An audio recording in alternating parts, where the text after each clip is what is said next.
Each year in the United States, more than 50,000 people die from a traumatic brain injury or TBI, and millions of people are currently in need of long-term or even lifelong care because of a brain injury. Initially, symptoms of TBI can be subtle, and some experts say they often go undertreated.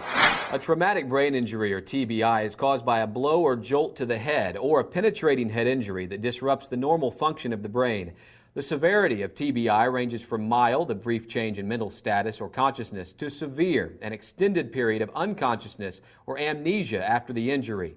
Clinical neuropsychologist Dr. Glenn Johnson is the author of the Traumatic Brain Injury Survival Guide, which you can read at www.tbiguide.com.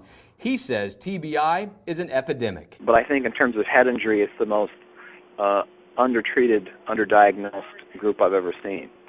And so over time, I've slowly gravitated to helping these folks. They're just out there in large numbers with very little help. About 1 million people every year receive emergency treatment for a traumatic brain injury, and it's estimated that about 100,000 will suffer persisting long-term symptoms. The two leading causes of TBI are falls and automobile crashes, but experts say these injuries often go underdiagnosed at hospitals. So a lot of people basically are in a car accident.